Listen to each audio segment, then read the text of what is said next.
Good morning मेरे प्रिय विद्यार्थियों, मैं डॉक्टर किरण गर्ग।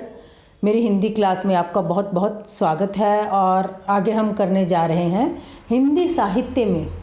हिंदी साहित्य में हमने रासो काव्य हमारा चल रहा है।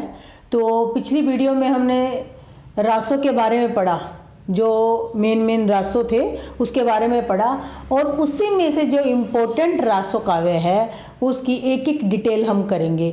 तो आज हम करेंगे पृथ्वीराज रासो के बारे में। तो पृथ्वीराज रासो काव्य में विशेष है, और पृथ्वीराज रासो का जो समय है वो 1343 ईस्वी रहा है। ठीक है। और इनके जो रचनाकार हैं चंद्रवरदाई है। तो चंद्रवरदाई जो है वो पृथ्वीराज रासो के खास मित्र भी थे, और इसके साथ साथ उनके दरबारी कवि थे। कौन? चंद्रवरदाई। ठीक है।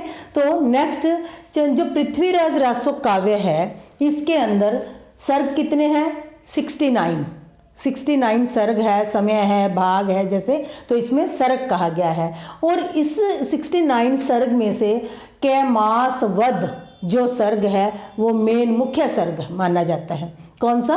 कैमास वध। और एक कन्वज युद्ध के नाम से सर्ग है, यह सबसे बड़ा सर्ग माना जाता है। 69 सर्ग में से सबसे बड़ा सर्ग माना जाता है कन्वज युद्ध।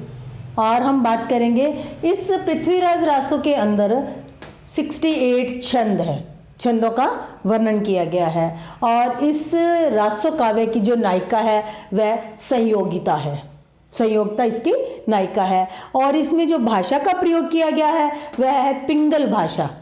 पिंगल भाषा का प्रयोग किया गया है, जिसमें राजस्थानी भाषाओं का मिश्रण है। कई भाषाएं का मिश्रण का प्रयोग किया गया है इसमें, पिंगल भाषा का। ठीक है। फिर इस जो पृथ्वीराज रासो काव्य है इसके अंदर विषय वस्तु में क्या क्या चीज़ का प्रयोग किया गया है? विभिन्न युद्धों का वर्णन है, विवाहों का वर्णन है, और 6 ऋतुओं का वर्णन है। इसके साथ साथ नायिका के नखशिख का वर्णन है। तो यह विषय वस्तु में आ जाता है। और इसके अंदर रस है जो वीर रस और श्रृंगार रस का प्रयोग किया गया है इस काव्य में। ठीक है। नेक्स्ट आ गया फिर जो रामचंद्र शुक्ल जी है और मिश्र बंधु है, इन दोनों ने चंद्रवरदाई को प्रथम महाकवि माना है। प्रथम महाकवि माना किसको? चंद्रवरदाई, जो पृथ्वीराज रासो का रचनाकार है उसको प्रथम महाकवि माना है। किसने? रामचंद्र शुक्ल जी ने और मिश्र बंधुओं ने। ठीक है। और जलन जो कि चंद्रवरदाई का पुत्र है, जलन, इन्होंने पृथ्वीराज रासो जो चंद्रवरदाई ने रचना की थी पृथ्वीराज रासो की, तो कुछ पार्ट रह गया था और इनकी मृत्यु हो गई थी। तो उस पार्ट को जलन, उनके बेटे जलन ने पूरा किया था। तो इस तरह से जो पृथ्वीराज रासो का जो काव्य है उसका उत्तरार्ध जो भाग है उसके रचयिता कौन है? जलन ने कंप्लीट किया था, पूरा किया था इसको। नेक्स्ट आ गए महावीर प्रसाद द्विवेदी जी ने इस काव्य को, पृथ्वीराज रासो जो काव्य है इसको शुक-शुकी संवाद में रचित मानते हैं। शुक-शुकी संवाद में रचित कौन मानते हैं? महावीर प्रसाद द्विवेदी जी। पृथ्वीराज रासो जो काव्य है इसका। ठीक है। और पृथ्वीराज रासो जो काव्य है इसमें जो प्रमाणिकता के बारे में अगर हम बात करें तो थोड़ा सा संदेह पद है।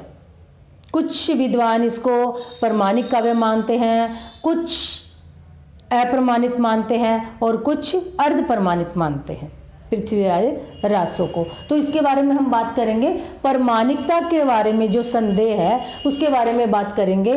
तो जिन विद्वानों ने पृथ्वीराज रासो को प्रमाणिक माना है उनके नाम इस तरह है। प्रमाणिक जो मानने वाले हैं, फर्स्ट है डॉक्टर श्याम सुंदर दास जी, डॉक्टर श्याम सुंदर दास, मोहनलाल विष्णुलाल पांडे और मिश्र बंधु कर्नल टाड।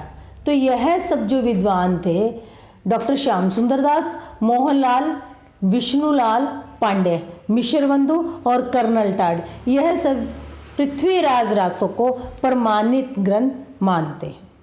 और कुछ विद्वान जो अप्रमाणिक ग्रंथ मानते हैं, इसको डाउट है, जिसको संदेह है प्रमाणिकता में, तो उनमें से है आचार्य रामचंद्र शुक्ल जी, कविराज श्यामल दास जी, डॉक्टर वूलर, मुंशी देवी प्रसाद जी और गौरी शंकर हीराचंद ओझा। जो अप्रमाणिक मानते हैं। आचार्य रामचंद्र शुक्ल जी, कविराज श्यामल दास जी और डॉक्टर वूलर, मुंशी देवी प्रसाद जी और गौरी शंकर हीराचंद ओझा जी। तो यह सारे विद्वान इसको पृथ्वीराज राजस्व को अप्रमाणिक मानते हैं। तो कुछ प्रमाणित मानते हैं तो कुछ अप्रमाणित मानते हैं। इसके अलावा कुछ विद्वान जो इसको अर्ध प्रमाणित मानते हैं उनमें नाम आता है आचार्य हजारी प्रसाद द्विवेदी जी का और डॉक्टर सुनीति चटर्जी जी और मुनि जिनी विजय, डॉक्टर दशरथ ओझा। तो यह सारे जो विद्वान है ये पृथ्वीराज राजस्व को अर्ध प्रमाणित मानते हैं। मीन्स कुछ हिस्सा पृथ्वीराज राजस्व का प्रमाणित मानते हैं और कुछ नहीं मानते। तो इस तरह यह अर्ध प्रमाणित मानते हैं। कौन कौन? आचार्य हजारी प्रसाद द्विवेदी जी, डॉक्टर सुनीति चटर्जी जी, मुनि जिनी विजय और डॉक्टर दशरथ ओझा जी। ठीक है, तो इस तरह से हमने आज पृथ्वीराज राजस्व के बारे में पढ़ा। तो आप इसको बच्चों अच्छे से करना। इसमें काफ़ी चीज़ें ऐसी है और पृथ्वीराज राजस्व ऐसी है जो वेरी इंपॉर्टेंट है। मीन्स सारा ही आ गया पृथ्वीराज राजस्व के बारे में और यह एक इम्पोर्टेंट टॉपिक है और इसको अच्छे से करना। और अगर आपको यह टॉपिक पृथ्वीराज राजस्व मेरे द्वारा बताया गया आपको अच्छा लगे तो इसको लाइक करना, शेयर करना और नए जुड़ने वाले विद्यार्थी सब्सक्राइब भी करना ताकि आने वाली जो वीडियो है आप तक फ़ौरन पहुँचे। Thank you.